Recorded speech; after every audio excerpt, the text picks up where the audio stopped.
Almost nobody in the fasting conversation talks about the number itself. Look at a clock. Work out how long since you last ate. That number has its own app, its own vocabulary, its own quiet scoreboard at the back of your head all day, and it has one characteristic that makes it uniquely bad at telling you what your cells are doing. It is the last thing your body reads and the first thing you check. But there is a version of this where the cleanup still happens and you never watch that number again, and it costs about 3 cups a day. 3. That is the whole dose. You are probably at 1, and the gap between 1 and 3 is the most expensive one in this subject. I want to be precise about what I am claiming. I am not saying fasting does nothing. Fasting works, and the research is real. What I am saying is that the hour count was never the mechanism, only a stand-in for it. And the stand-in has a name in my head. I call it clock math, the habit of scoring your body by elapsed time. And it runs a loop that closes on you. You watch the number. The number is hard. You fall short, so you decide the whole idea failed. It did not fail. You were grading yourself with the wrong instrument. So we are going to walk the clock, hour by hour, from your last fork down to the next morning, and at every stop I will show you the gap between what the number reads and what is actually happening. That walk is where the mechanism lives, and the mechanism is what makes any of this actionable. 2 things first. 2 of the studies here were done in mice, and I will say the word mice every time one comes up. The rest are human, and nearly all of them are observational, which means they show a pattern rather than a proof. And the whole video runs on one idea. The hour count is a proxy, not the switch. Hour 0. You put the fork down. The counter starts at nothing and begins climbing, whether you are asleep, stressed, walking, or stuck in traffic. It climbs at the same rate for every person watching this. A number that moves identically for a 60-year-old with a fatty liver and a 22-year-old athlete is not measuring either of them. It is measuring the rotation of the Earth. The counter says 1 hour. Your cells do not keep time. Picture the building your cells are. All day, deliveries arrive and worn-out parts pile up in the corridors. At night, a cleaning crew is meant to come through, open every door, and carry the broken parts down to be melted into raw material. That crew has a name in biology: autophagy. Self-eating, literally, and it is the process the entire fasting conversation is built around. Right now, in the state you spend most of your life in, the crew is standing in the corridor and the doors are locked. Later, I will give you an exact time of day to stop drinking caffeine, and it is earlier than most people guess. Hour 4. Nothing has happened yet, and that is not a criticism. Digestion is still finishing. This is the stretch where people feel virtuous, and the counter agrees. The last hour of the day, those two line up. So take a number from the population data. A 2019 meta-analysis in the European Journal of Epidemiology pooled 40 studies covering 3,852,000 people and 450,000 deaths, and found the lowest all-cause mortality at about 3.5 cups of coffee a day, a 15% lower relative risk than the lightest drinkers. Practically, that pattern turns up at a dose you could reach before lunch. Observational, so a pattern, not a proof. The crew is still in the corridor, but somebody just walked past with a key. And if you tried the hard version and it did not stick, I want to name what happened, because it was not weakness. You were asked to hold a number for 16 hours on willpower alone, in a body sending hunger signals built to win arguments. Most people lose that, and losing it tells you nothing about your discipline and everything about the design of the method. The method asked for the wrong input. That is a mechanism problem, and mechanism problems have mechanism answers. Hour 8. This is where you start paying. You skipped breakfast, you are in the meeting, the edge has arrived behind your eyes, and the counter is nowhere near the number you were promised results at. You are paying full price for a partial position.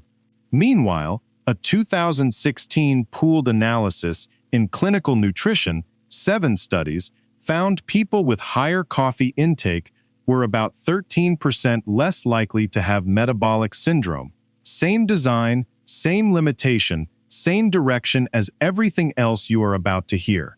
The app says you are halfway. Your body never got the memo. There is one drink inside almost every one of these datasets, and it is the only one nobody counts as breaking anything. It is on your counter right now. Hour 12. 2 people, same day, 1 variable apart. Both ate dinner at 7. Both skipped breakfast, so both sit at hour 12 at 7 in the morning.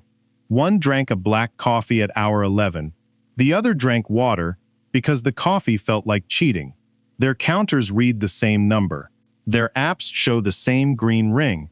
And on the evidence we have, the one who drank the coffee is not behind, because the population data puts habitual coffee drinkers on the better side of nearly every outcome measured. That is an illustration, not a trial, but it shows you what the counter cannot see. So the counter has been wrong twice in 12 hours. It told the faster they were making progress at hour 4, when nothing had started. It told the coffee drinker they had broken something when the data says otherwise. It is confidently wrong in both directions. That is the first half of your day. Before we go into the mechanism, know what is coming. 4 separate times, research has separated the caffeine from everything else in the cup. 4. 3 of them say the same thing, loudly. 1 does not, and you are getting that one too, because the version of this story where I skip it is not worth your time. Hour 14. The counter cannot see the one thing the crew responds to. It cannot see your blood sugar. It cannot see whether your liver is storing or releasing. It cannot see what you ate at hour 0, which is the largest single input into everything that follows. 14 hours after white rice is not the same body as 14 hours after salmon and greens, and the app renders both as the identical number in the identical color, which is the whole idea. The hour count is a proxy, not the switch. So here is where the coffee arrives, and this one is animal work, which I said I would flag. In 2014, a paper titled "Coffee Induces Autophagy in Vivo" gave coffee to mice and measured that cleanup process directly across several organs including the liver, and found a rapid, measurable increase. Mice, not people. What makes it worth your attention is that it is not a survey of what coffee drinkers say about themselves. It is a direct measurement of the machinery, and the machinery moved up. Now put that beside the human scale. 15%, across 3.85 million people. And this is the turn. The thing that makes the hour count so hard to satisfy is the same thing that makes it possible to go around.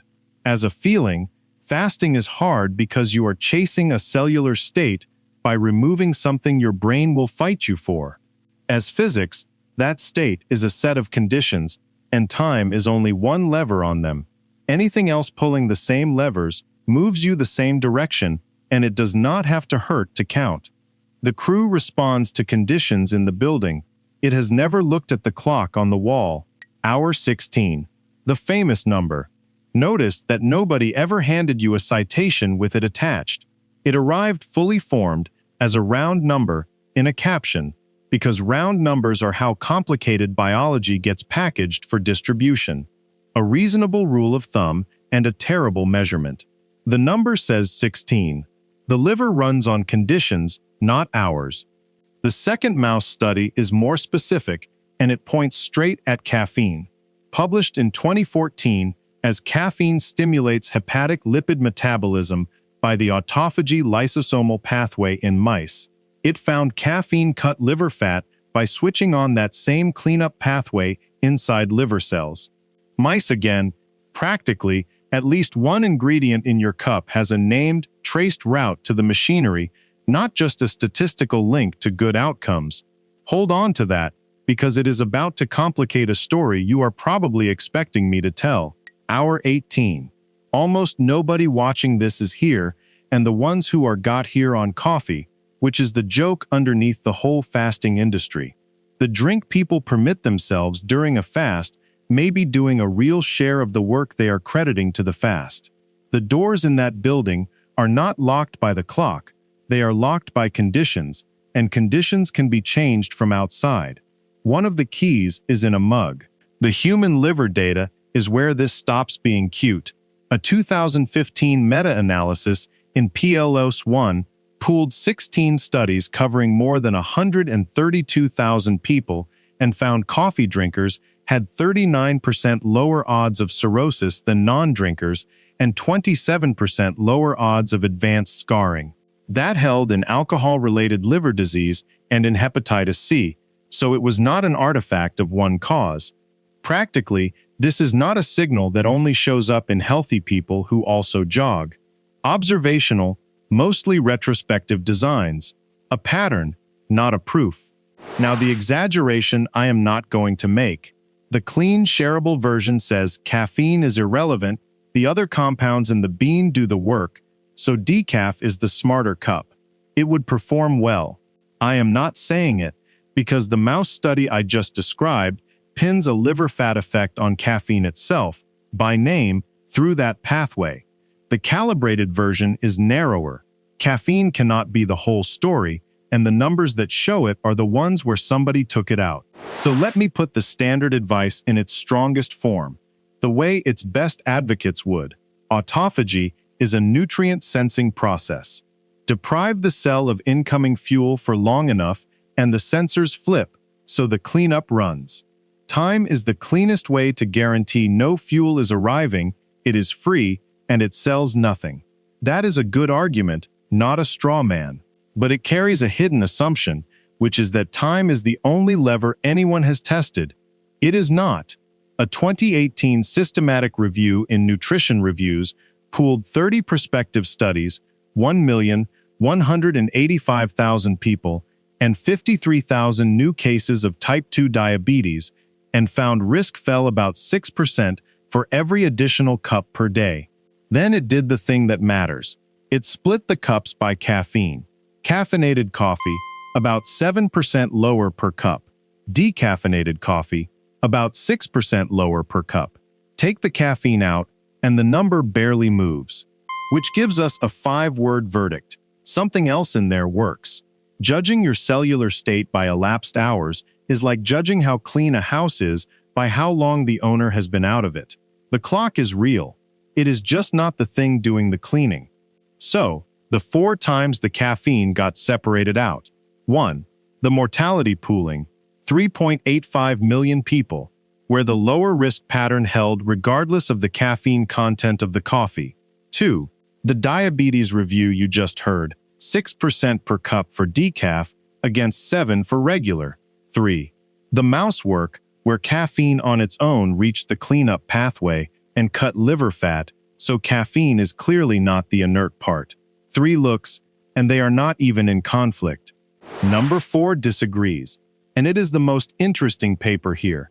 A 2017 dose-response meta-analysis in BMJ Open pooled 18 cohort studies covering 2,272,000 participants and looked at liver cancer.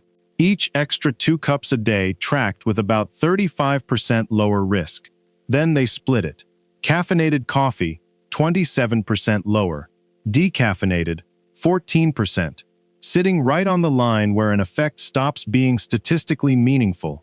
So for that outcome, taking the caffeine out costs about half the association. And the authors graded the whole body of evidence very low quality themselves, because there are no randomized trials here, and no 2 studies define a cup the same way. That is the paper hedging about itself, and it is why I trust it. What you end up with is a different claim in kind. The cup is a lever, the caffeine is part of the lever, and the schedule you have been grading yourself on is not the lever at all. Before the next part, I want a number from you. If you have ever quit a fast early, type quit. No judgment from me. I did the same thing. Which brings me to the part I owe you. 2 winters ago, I was doing 16 and 8, properly, with the app and the ring. and I got to 14 hours most days. I remember standing in my own kitchen at 14 hours and 40 minutes, holding the fridge door open, negotiating with myself about whether yogurt counted. I thought I was watching my discipline fail. I was watching a badly designed instrument tell me I had earned nothing at the exact moment my body was doing plenty. And I want to be careful with that story because one person is an anecdote, not an outcome. I am not offering it as evidence. It is here, so you know I am not selling you a discipline I did not fail at myself. Quick pass back over it. The clock is universal, which means it is personal to nobody. The cleanup responds to conditions, not to elapsed time. Coffee moves those conditions in mice, directly and measurably. In humans, it tracks with better liver, metabolic, heart, and mortality numbers across millions of people, and when the caffeine comes out, 3 of 4 measurements barely move. Not a supplement, not a protocol you buy. What is left is the part with the numbers in it. Exact amounts, not ranges. There are 3 things here that look harmless and quietly break it, and you get all 3. And the whole thing has a name. 4 letters, 1 number attached to each. One thing to deal with first. You have sat in an appointment and been told to lose some weight, move more, cut back on alcohol, and come back in 6 months. That is real advice. It is not wrong, and I would give it 2. It is incomplete, and there is a structural reason. The liver cancer review said it plainly. There are no randomized trials on coffee here, and no single accepted definition of what a cup even is. 0. You cannot build a clinical guideline on that, so this evidence sits in a gap. Too consistent to ignore, too soft to prescribe, and I want to name the frame I am refusing. Nobody is hiding this from you.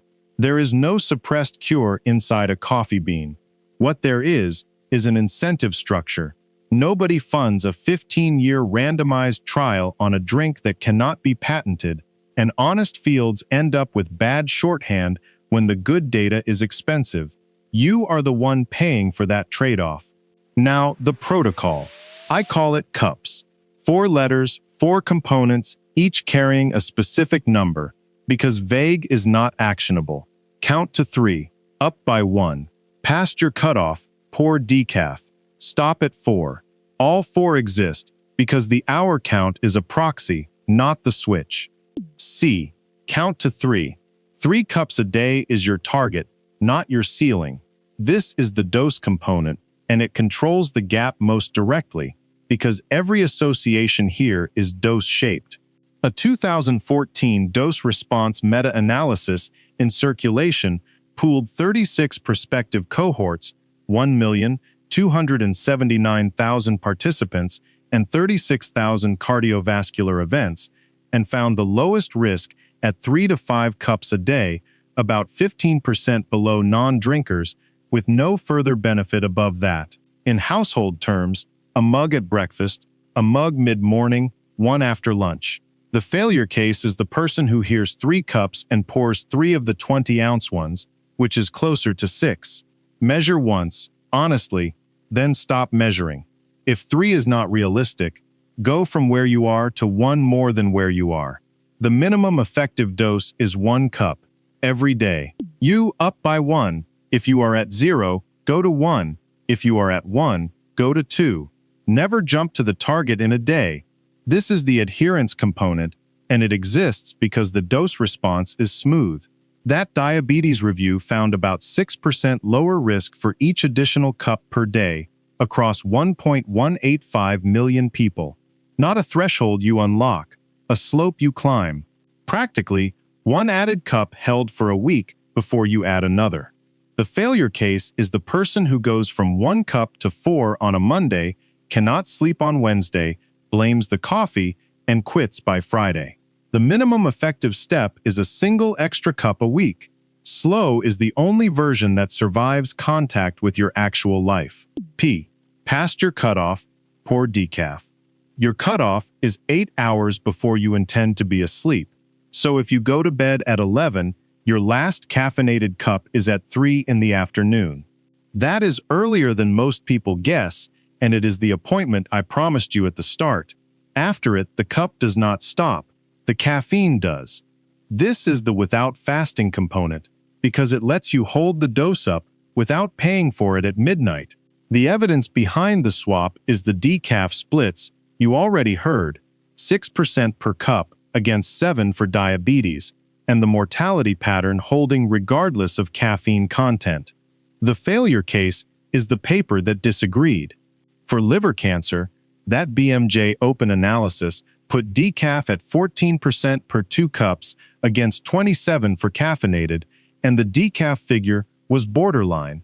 So if liver cancer risk is your particular concern, the decaf swap is the weaker version and worth raising with your doctor rather than with a video. The minimum effective swap is 1 cup, the last one of your day. A stop at 4. 4 cups of caffeinated coffee is roughly 400 milligrams of caffeine, and that is the ceiling. A 2018 review in Nutrients, summarizing 380 studies drawn from a pool of over 5,000, confirmed 400 milligrams a day as the level with no adverse effects in healthy adults. 300 in pregnancy. For children and teenagers, it is not a cup count at all. It is 2.5 milligrams per kilogram of body weight per day. And the reason all 4 letters matter, the cleanup answers to conditions in the cup, not hours on a clock. 3 things that look harmless and quietly move you past that ceiling. 1. Pregnancy. The ceiling drops to 300 milligrams, which is 3 cups, not 4, and that is a rule, not a suggestion. 2. Children and teenagers, where the limit runs per kilogram of body weight, so a 50-kilogram 13-year-old lands near 125 milligrams, roughly 1 cup. 3. And nearly everybody gets this one wrong, your mug. A cup in these studies is a small one, so a large takeaway size can be 2 or 3 of them before you leave the house. Now the part the marketing leaves out. This is more fragile than it sounds, and the failure mode is not the one you expect. It is not people quitting, it is people scaling. You get a good week, so you go to 6 cups. You hear 3.5 was the best number, so 5 must be better. Or you have one bad night, blame the caffeine, and drop to 0 rather than moving the last cup earlier. None of those is a discipline failure. Each is a reasonable person applying a normal rule, more is better, to a system where it does not hold. So take one concept away and keep it. The plateau. That mortality pooling found the lowest risk at 3.5 cups, with nothing further above it. Not harm, not more benefit, flat. And the floor is lower than you think. In the cirrhosis analysis, people at 2 cups a day or fewer still had 34% lower odds than non-drinkers. The streak says 30 days. The plateau says 3 cups. So the minimum effective dose really is 1 honest cup every day for years. Not perfection, and not the pattern you are in now. Reset your expectations before you go. This is not a switch you flip on Saturday. It is an exposure you hold for years, and approximate compliance produces approximate results. Which answers the title. 16 hours is not the finish line because it was never the race. The counter says 16 hours. Your cells do not keep time. Boiled down, the whole thing is simpler than it sounded. Count to 3. Up by 1. Past your cutoff. Pour decaf. Stop at 4. 3 is the dose. 1 is the step. 8 hours before sleep is the cutoff. 400 milligrams is the ceiling. Because the hour count is a proxy, not the switch, and the cleanup you were trying to earn with hours has a second lever on it, sitting on your counter, costing about 3 cups a day. One last thing I owe you. I am not prescribing. I am describing what the research says happens, and those are very different things. If you are pregnant, on medication, managing an arrhythmia or an anxiety disorder, or you have been told to watch your caffeine, then 400 milligrams is a population number and not yours. Take it to your doctor and let them set it beside your history, and never change a medication over something you heard in a video. Every study I named is in the description. Where the evidence was thin, I said so, and the papers below will show you why. Come back for the legume protocol, the one lane in this niche with the biggest numbers and the thinnest evidence behind them. It is the part of this story I had to cut short. And tell me which of the 4 letters you get stuck on, because what this audience reports decides what I look at next.